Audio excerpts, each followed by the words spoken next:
Lost episodes, a formula we all know. Our main character catches a mysterious episode of a TV show late at night or through a mysterious VHS or DVD, only to find the contents of the episode are scary and there's blood and hyper-realistic eyes. I've talked at length about a few major entries into the genre. Dead Bart, Everything SpongeBob, the Mickey Mouse one. I've also brought up how every notable show had to have some lost episode written about it, by some Randy trying to make their mark on the creepypasta world. Looking at the creepypasta wiki, some of these are so funny. What is Richard Pryor about? The flaming poodle? I need a creepypasta rap battle between those two.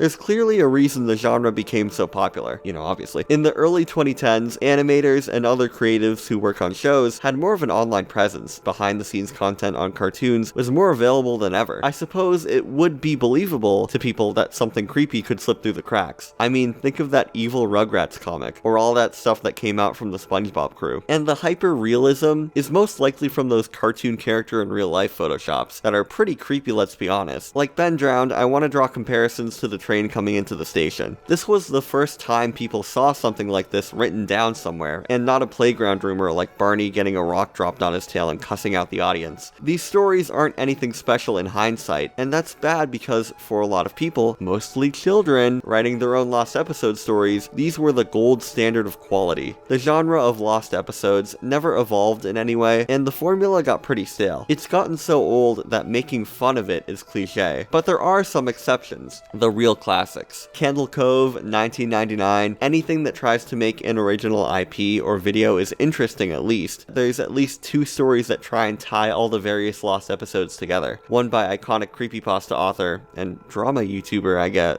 Slime Beast, and another by Hopeless Night Owl. Slime Beast's chilling tale is simply titled Lost Episodes, and follows the author recounting his experiences with an old childhood friend named Sid. He has a hobby of cutting together VHS tapes to make his own edited versions of movies, usually to remove sad or scary parts, it sounds like. The author encourages him to do more with these edits, and inadvertently pushes the first domino of Sid going off the deep end and turning into a fanatic, making dark versions of movies and TV shows in his garage, including death and gore, all that. Later on, he starts putting these grim tapes in stores and leaving them around for people to find, implying this is how Lost Episodes got their canonical start. Years later, after a falling out, he goes back to Sid's house to find his parents have been dead for years, and Sid as this horrible zombie corpse thing with wires from the TV sticking into his body, and a weird cartoon of him playing on the TV. It has that ambiguity that a lot of good pastas do, even with the explicitly gory ending. The edits that Sid makes using 80s technology are a little unbelievable, but other than that, it's a fun way to put all these stories together under one umbrella, with some additional mystery. If Sid is gone, then why do the Lost Episode stories keep getting reported? Why is he a weird zombie corpse thing with TV wires going into him? What happened to his parents? This story is impossible to search for, because if you search Lost Episodes Creepypasta on Google, you get nothing but Lost Episode Creepypastas, and not the actual story. Plus, I recall hearing Slime Beast is very protective of his work, and if that's true, it makes sense. I wasn't able to find the story on any of the major sites and had to go on his own blog. Better than creepypasta.com with all their horrendous ads. I don't want to hear any whining about ad blocker from you guys if you're gonna be worse than Fandom Wiki about it. Alternatively, Lost Episodes Can Be Found Again plays with the idea in a different way. OP recounts a terrifying experience watching the Aristocats as a young boy, with the movie containing scenes of horrible animal abuse, including the old lady getting rid of the cats by drowning them in gruesome detail. He does some classic internet sleuthing and finds out about other similar lost episodes before talking to his family member, an FBI informant, who gives OP some info about an Illuminati-esque secret society made up of people within the entertainment industry who make these lost episodes, and they have men in black who track them down, and they agree to let him watch the evil Aristocats cut as long as he keeps it a secret. They lost me at the secret society. And what's weirder is they're called the Lost Media Group. The story feels like it was written at the beginning of the Lost Media Wiki, because it's a hybrid between a classic Lost Episode story and your average early Lost Media tale, like The Clockman. When it was written, there was probably some realism that the story had, but the scale becomes too large and unbelievable. Parts of it remind me of 1999, where the author sits down to interview people and watch these mysterious tapes.